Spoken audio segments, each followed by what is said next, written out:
It is now my great honor and privilege to introduce our 2009 Science Commencement speaker, Mr. Bob Duggan.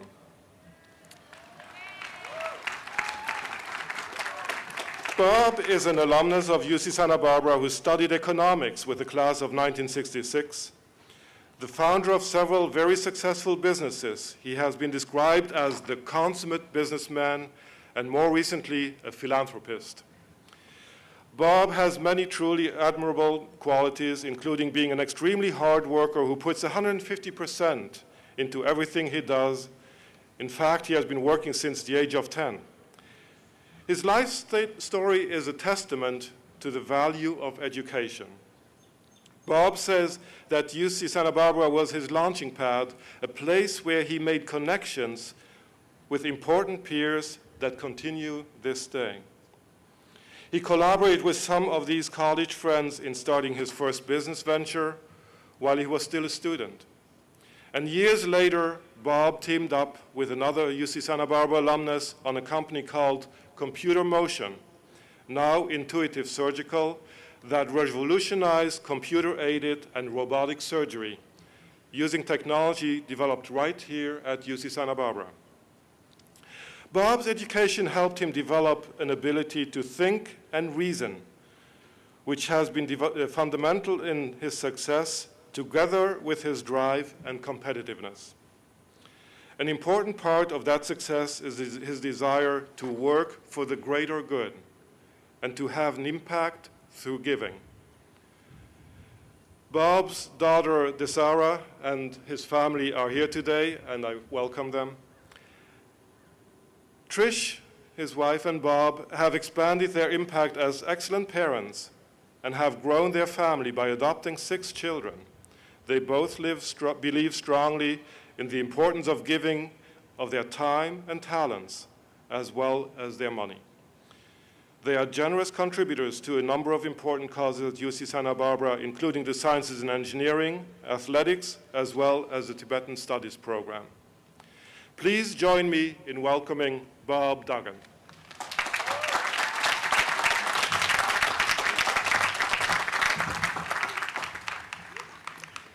Wow. Woo. It has been a while since I've been on campus, but I certainly remember the days of 62 to 66.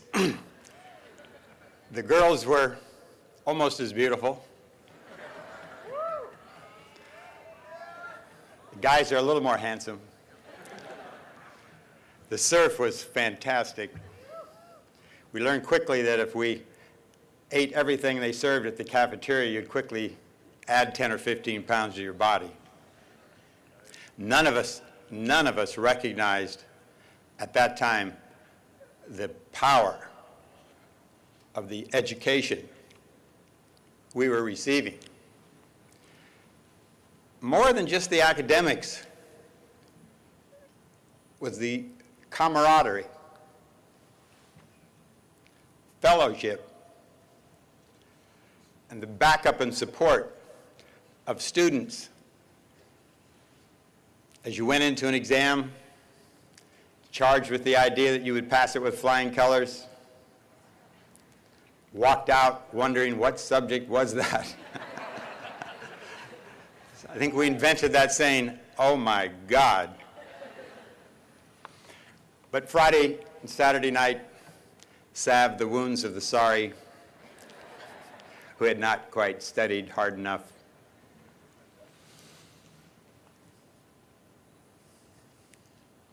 Commencement has several meanings.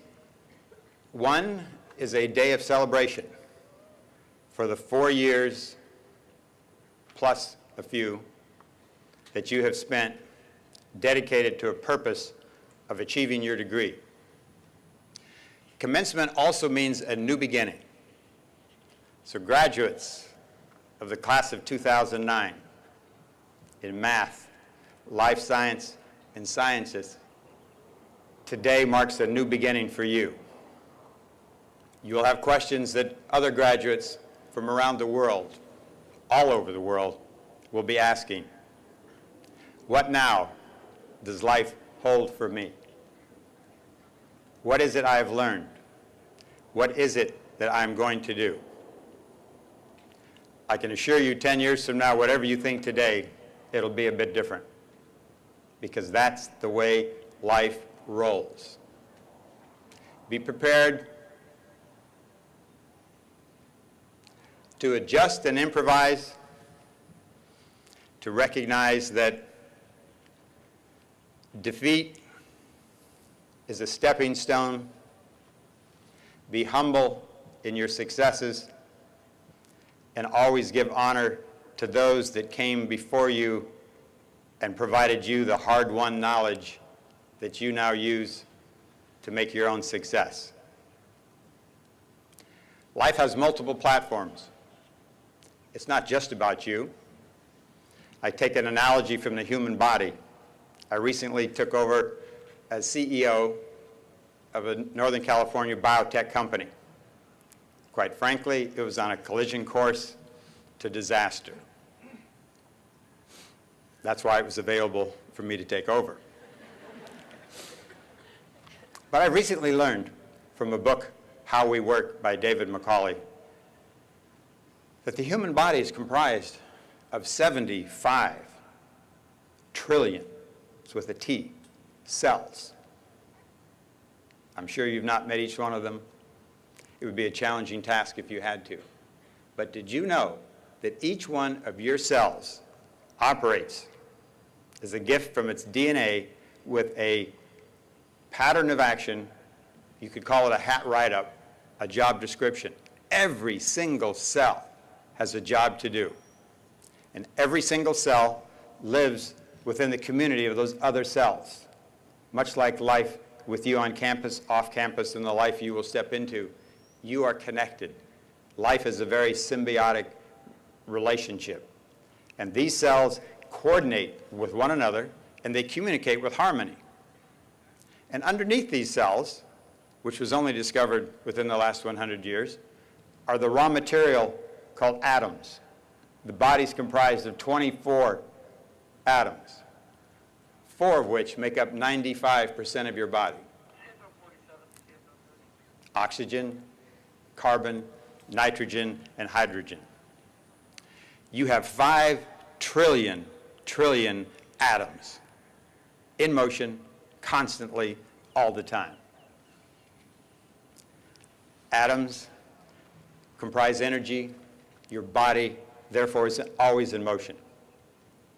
But as I've moved through life, not knowing those details, but fascinated by them when I found out, I recognized that if 75 trillion cells could get along for 60, 70, 80, 90, 100 years, what is it that precludes man from getting along? Why is it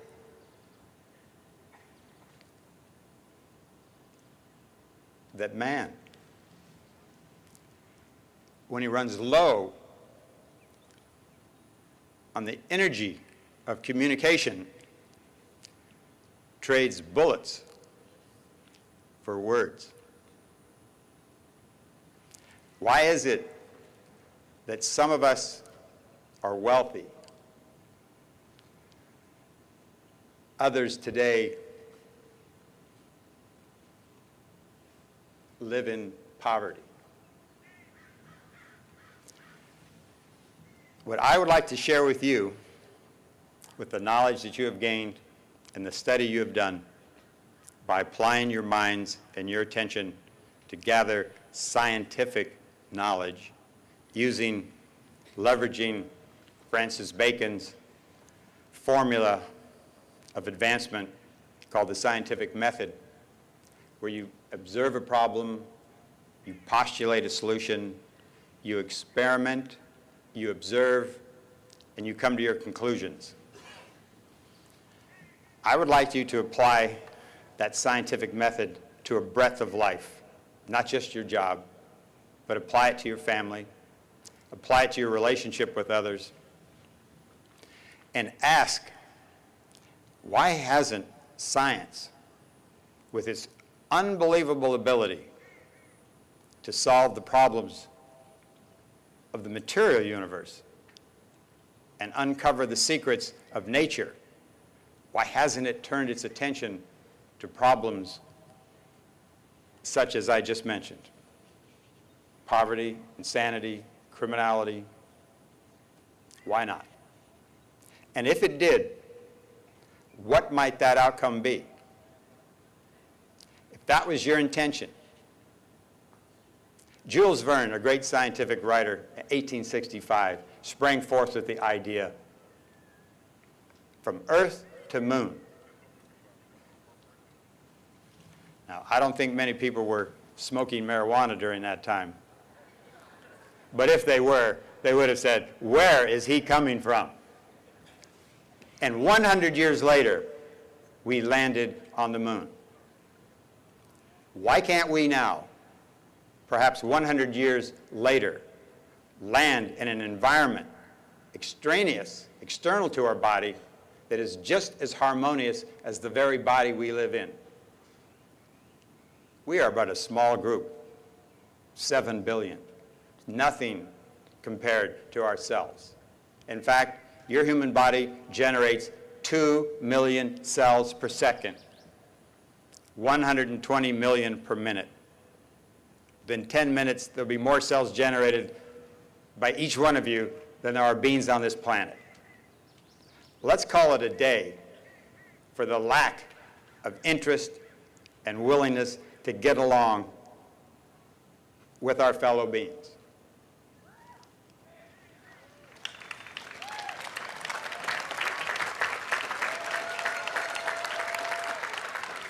They too deserve 4 years of fun and sun in an environment such as this. And I believe that with the intention and the power that you have that resides within you, just such a future is on the verge of occurring. This was an interesting experience for me, because of the last 30 days, I spent many sleepless nights turning and tossing, wondering exactly what would I do when this moment came. Realizing finally, it's a brief 12 minutes. It too will pass, but before it goes poof and all disappears, there are a few things, a few facts that I want to share with you that I haven't tucked away, and I'll pick them up right now if you bear with me here. Just the speed that we are achieving in terms of accessing data. When I was on campus here, ARPANET had just discovered connectivity, and I'm proud to say that UCSB was part of the first internet, 4-node internet station west of the Mississippi. Yeah, totally powerful. From that, we've evolved to Ethernet. Well, I funded that Ethernet company. I went to the 3 companies that wrote the protocol and asked them if they wanted to join in with myself and some fellow UCSB engineers. And they went, oh no, it's way too early. There's many ways to create connectivity, and that one may fail. But by taking a positive approach, we created our world's third Ethernet company right here off this campus. We built the first routers for Cisco right here, just off-site on this campus. And of course, then that led to the internet. In 1982, there were 1,000 internet points of connectivity. In 2002, there were 1 million, and in 2008, there are 1 billion. It can now be said that in the last year, more new technical data has been made aware to man than existed in the last 500 years. And the rate of change of new technical data doubles every 2 years. So with this rapid advance in knowledge, and with our improved access to information, we are able to solve the problems that we've just discussed. And it is my prediction that within the next 5 to 10 years, science will turn its attention to these problems. These problems are problems of the mind, and you will see emerge a science of the mind, vetted on the truth, empirically derived and tested, and a science of survival. And I assure you that with that breakthrough in knowledge, our ability to communicate, share our passions, work with one another to the greater good of the entirety of mankind will usher in a new era. And finally, I'd like to say that I have been a success in business, and money is one judge of success, but I want each of you to know that there's some other form of pay that far exceeds the value of money. And that pay is something that you can take with you here from your UCSB experience, because when I say it, you will know it already. The ability to communicate with others, the ability to share common goals, the ability to receive the support and words of encouragement, the camaraderie that comes from establishing star-high goals and having an idea and glimpse that you will actually be able to achieve them. That form of pay, money can't buy. I mentioned to some friends the other day that there's a commodity called joy. And I can assure you that there's a method of achieving joy in your life. Simply find another less fortunate than yourself. Find another with some need or want that you can satisfy. Satisfy that for them. It will not only put a smile on your face, but it puts a smile on their face, and the joy that you receive will be unparalleled. So whenever you feel, geez, I'm down on my luck, I have too few friends, get outside of that box of thinking, help someone, contribute someone, provide the aid, succor, and support that you're capable of doing, and you will find that the magic of life comes back your way. And my last word is that when you decide what it is you're going to do, don't ponder on it too long. Allow that internal feeling, that conscience that you have to be your judge. The nexus, the chasm between the material world of science and the spiritual world of conscience can be bridged by understanding that word. I usually like to pronounce it conscience. It means with knowledge. Science, scienta, sciens, knowledge, knowing. Conscience is something within you. It's the deepest well of knowledge that you have concerning right and wrong for you. Conscience is a very personal thing. From the moment of your birth to present time, your conscience is an instant index and guide to what you're doing. It embodies imagination, evaluation, and prediction. I recently came to the realization that I don't have a conscience. I am conscience.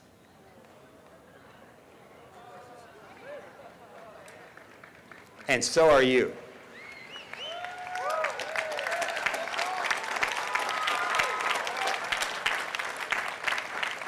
Realize that that's your best asset.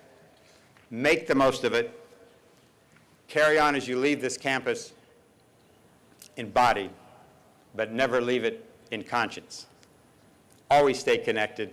It's a wonderful, wonderful, not only physical place, but the power of the energy that you have given it and that you take with you from it can stay with you and energize you forever. So as you march forward into your future, I wish you the best of success, stability, and fulfillment. And if everything else goes poof, remember those words, you are your conscience. Make the most of it. Thank you very much.